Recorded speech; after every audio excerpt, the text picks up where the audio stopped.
Hello guys, स्वागत है आप सबका। दो खबरें यहाँ पर जो है अच्छी खासी आई है। बड़ी खबर भी इसको कह सकते हैं। सोमवार को शेयरों के ऊपर भी इसका इफेक्ट पड़ने की संभावना रह सकती है। और हमारी शॉर्ट और लॉन्ग वीडियोस मार्केट की वाली वो ज़रूर देखा करें, क्योंकि मार्केट का इफेक्ट भी मुझे ऐसा लग रहा है कि जो है शेयरों के ऊपर पड़ सकता है। सबसे पहले तो खबर ये अगर देखें, हो सकता है कुछ लोगों को इसके बारे में पता हो कि अदानी एनर्जी सॉल्यूशन को, लेकिन इसको बारे में हम थोड़ा सा डिटेल में एनालिसिस करेंगे थोड़ी सी कि इनको जो है अदानी एनर्जी सॉल्यूशन को जो है एक वो बड़ा ऑर्डर मिला आंध्र प्रदेश में। 8,500 करोड़ रुपए की ट्रांसमिशन परियोजना का ठेका मिला, यानी कि ऑर्डर मिला। ऑलरेडी इसकी ऑर्डर बुक अच्छी खासी थी, अब और अच्छी हुई ऐसा लग रहा है। और ये खबर जो है, पहले तो हम देखें थोड़ा सा और डिटेल में इसको।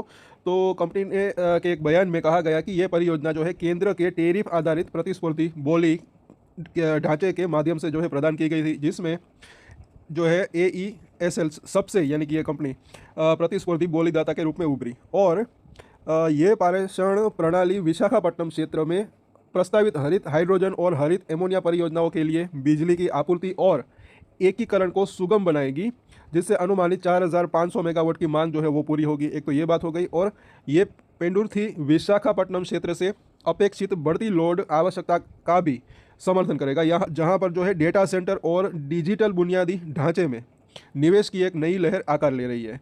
और ये परियोजना जो है विजाग पावर ट्रांसमिशन लिमिटेड नामक एक विशेष प्रयोजन वाहक के अंतर्गत जो है संचालित की जाएगी। तो ये खबर हो गई। तो खबर जो है 2:15 के आसपास जो है मार्केट जब चालू था तब आई थी। तो उसका इफेक्ट जो है इसका थोड़ा बहुत जो है मुझे ऐसा लग रहा है कि पड़ा था, क्योंकि मार्केट जो है शुक्रवार को क्या हुआ था, काफ़ी उठापटक चल रही थी। वो क्रूड ऑयल के प्राइस जो है काफ़ी बड़े थे, वो US ईरान का जो न्यूज़ की वजह से पहले मार्केट नीचे गए, फिर एक बाउंस बैक आया, फिर ऊपर से हल्का सा एक जो है प्रेशर देखने को मिला था, हल्का सा। तो इस वजह से मुझे ऐसा लग रहा है कि ज़्यादा इफेक्ट इस खबर का अभी तक नहीं पड़ा। अगर सोमवार को मार्केट में रिलीफ रैली आती है, तेज़ी आती है, तो इनका एक पॉजिटिव इफेक्ट शेयर के ऊपर पड़ सकता है, ऐसा लग रहा है। तो एक तो इसके ऊपर हम नज़र जो है आप रख सकते हैं, और सभी शेयरों के ऊपर भी चर्चा करेंगे। अब देखते हैं दूसरा खबर। तो ये जो है यहाँ पर आप देख सकते हैं थोड़ा सा महत्वपूर्ण रह सकता है, क्योंकि अदानी ने पत्र लिखकर, यहाँ पर क्या बताया गया है और इसके ऊपर हम एनालिसिस करेंगे। अदानी ने पत्र लिखकर एयरलाइन शुरू करने में रुचि दिखाई। और स्टॉक एक्सचेंज के अंदर कल के दिन क्या कहा इन्होंने, स्टॉक एक्सचेंज में दाखिल किए गए दस्तावेज में योजनाओं से इनकार किया। तो ये थोड़ा सा मामला कन्फ्यूजन जैसा लग रहा है यहाँ पर। एक तो जो है यहाँ पर रुचि तो दिखाई, लेकिन स्टॉक एक्सचेंज के अंदर जो है डिनाई कर दिया था, कल वो खबरें आ रही थी। तो ये मामला हो क्या सकता है, इसके ऊपर हम चर्चा करेंगे कि ET द्वारा देखे गए ये जो है एक पत्र के अनुसार अदानी समूह अगली पीढ़ी की एयरलाइंस के विकास में सहयोग करने के लिए विशिष्ट रूप से सक्षम है। समूह की हवाई अड्डा शाखा, यानी कि एयरलाइन शाखा जो है अदानी एयरपोर्ट होल्डिंग्स ने भारतीय विमानन प्राधिकरण को बताया कि मुंबई हवाई अड्डे का संचालन करने वाली किसी भी इकाई को किसी भी अनुसूचित वाहक में 10% से अधिक हिस्सेदारी रखने से रोकने वाले खंड में छूट देने और भविष्य के हवाई अड्डा रियायत समझौतों से इस तरह के किसी भी प्रतिबंध को हटाने का अनुरोध किया गया है।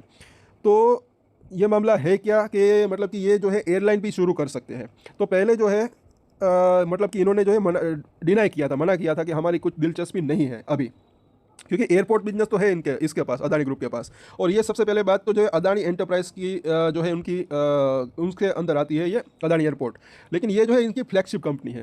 तो इनका असर जो है मुझे ऐसा लग रहा है कि सभी शेयरों के ऊपर थोड़ा बहुत पड़ने की संभावना रह सकती है। तो इसके ऊपर भी जो है सोमवार के नज़र रख सकते हैं।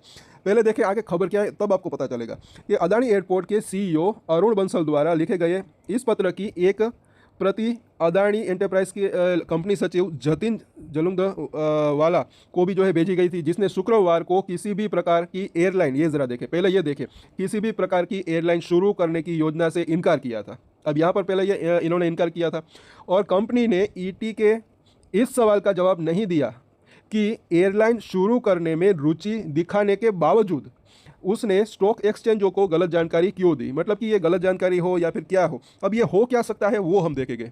इसको गलत जानकारी तो मतलब कि कह सकते हैं या नहीं वो तो पता नहीं, लेकिन आगे हम देखते हैं, थोड़ा सा इसके ऊपर एनालिसिस करने की कोशिश करेंगे मामला है क्या। तो जून में लिखे पत्र में बंसल ने कहा कि समूह की पूर्ण स्वामित्व वाली सहायक company Adani defence and aerospace अपने मौजूदा विमानन तंत्र के स्वाभाविक विस्तार के रूप में एक एयरलाइन शुरू करने पर विचार कर रही है, जिसमें पायलट प्रशिक्षण, रखरखाव और मरम्मत, ग्राउंड हैंडलिंग और 8 हवाई अड्डे शामिल हैं, बंसल ने लिखा। और देखिए मुझे ऐसा लग रहा है कि ये हो सकता है, इसके ऊपर अगर एनालिसिस करें तो क्या रह सकता है कि एनएससी को जो मतलब कि स्टॉक एक्सचेंज को जो पत्र लिखा उसमें तो उसने मना कर दिया कि हमारी कोई रुचि नहीं है। तो ये और लेकिन एक्चुअली जो है बाकी उसकी रुचि यहाँ पर क्या बताया जा रहा है कि इस रिपोर्ट में कि हो भी सकती है। सो ओवरऑल अगर इनकी रुचि है तो इसका मतलब ये रह सकता है कि अभी जो है उनकी रुचि, अभी कुछ ऐसा प्लान ना हो, लेकिन इन फ्यूचर थोड़े टाइम बाद जो है ये मतलब कि फिर वो उसके अंदर रुचि या फिर इस बिजनेस के अंदर एंटर करने की इसकी संभावना रह सकती है।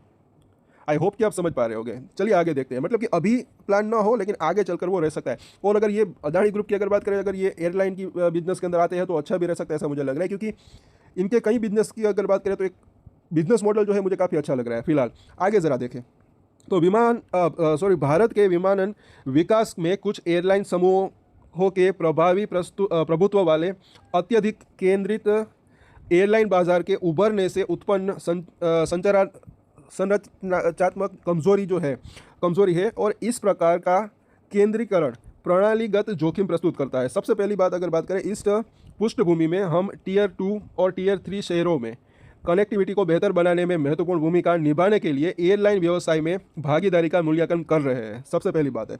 और उन्होंने दिसंबर में, ये ज़रा देखें इस तर्क को, कि उन्होंने दिसंबर में इंडिगो के परिचालन में आई भीषण गड़बड़ी का हवाला देते हुए कहा कि इसके चलते कंपनी को 3000 से अधिक उड़ानें रद्द करनी पड़ी थी। ये मामला काफ़ी तब गरमाया था, आप सबको याद होगा शायद, और हज़ारों लोगों की यात्रा योजनाएं बाधित हुई। उन्होंने कहा कि यही कारण है कि एयरलाइन उद्योग को एक नई एयरलाइन की आवश्यकता है। तो अगर अदानी ग्रुप इस बिजनेस के अंदर आता है तो मुझे ऐसा लग रहा है कि ये एक काफ़ी अच्छी सर्विस दे सकता है, ऐसा मुझे लग रहा है। आगे देखते हैं। वरिष्ठ अधिकारियों ने बताया कि सरकार इस प्रस्ताव के साथ साथ अन्य प्रस्तावों पर भी विचार कर रही है ताकि अच्छी तरह से वित्त पोषित एयरलाइन ऑपरेटरों को जो है आकर्षित किया जा सके और इंडिगो और एयर इंडिया के एकाधिकार को तोड़ा जा सके, जिनका भारत के घरेलू बाजार में लगभग 90% हिस्सा है। किसी भी संशोधन के लिए जो है कैबिनेट की मंजूरी आवश्यक होगी और एयरलाइंस द्वारा इसका कड़ा विरोध किया जाएगा तथा प्रतिस्पर्धा नियमों को द्वारा इसकी गहन जांच की जाएगी, क्योंकि इससे निष्पक्ष प्रतिस्पर्धा में बाधा उत्पन्न हो सकती है और हवाई अड्डों तक पहुंच में अनुचित लाभ मिल सकता है, मुख्य रूप से स्लॉट आवंटन में। स्लॉट किसी एयरलाइन को हवाई अड्डे से उड़ान भरने या उतरने के लिए आवंटित विशिष्ट निर्धारित समय होते हैं और व्यस्त समय के स्लॉट बहुमूल्य होते हैं। तो ये कुछ पहलू है इसके, मतलब कि पॉइंट से इसको देख सकते हैं। और अगर आगे देखें तो इंडिगो के प्रबंध निदेशक राहुल भाटिया ने गुरुवार को कहा कि क्रॉस ओनरशिप की अनुमति देने वाला कोई भी कदम हितों का भारी टकराव पैदा करेगा और अंततः उपभोक्ताओं को नुकसान पहुंचाएगा। उन्होंने कहा यह स्पष्ट रूप से हितों के भारी टकराव को दर्शाता है और समय के साथ यह वास्तव में उपभोक्ताओं के हित के खिलाफ होगा। 2019 में टाटा समूह द्वारा जीएमआर एयरपोर्ट्स में 8,000 करोड़ रुपए के निवेश की मंजूरी, जो उस समय दिल्ली और हैदराबाद हवाई अड्डों का संचालन कर रही थी, सोलिसिटर जनरल तुषार मेहता के विरोध के बाद जो है रद्द की गई थी। और आगे अगर देखें तो अदानी के बंसल ने पत्र में जो है कहा कि समूह सभी एयरलाइनों के लिए गैर भेदभावपूर्ण पहुंच बनाए रखेगा। उन्होंने कहा कि हम नियामक अधिकारियों द्वारा अपेक्षित संरचनात्मक सुरक्षा उपायों, शासन मानकों और सुरक्षा तंत्रों को लागू करने के लिए तैयार है। हालांकि समूह के मुखिया गौतम अदानी के बेटे जीत अदानी ने दिसंबर में एयरलाइन व्यवसाय में उतरने की किसी भी प्रकार की रुचि से इनकार किया था, लेकिन रणनीति में ये बदलाव समूह की ब्राजीलियाई कंपनी एम्ब्रेयर के साथ साझेदारी में विमान निर्माण संयंत्र स्थापित करने की योजना से जुड़ा है। और अगर आगे देखें तो मौजूदा एयरलाइनों ने एम्ब्रेयर विमान खरीदने में रुचि नहीं दिखाई है और समूह अपनी खुद की एयरलाइन शुरू करने को इस परियोजना को सफल बनाने का एक तरीका मानता है।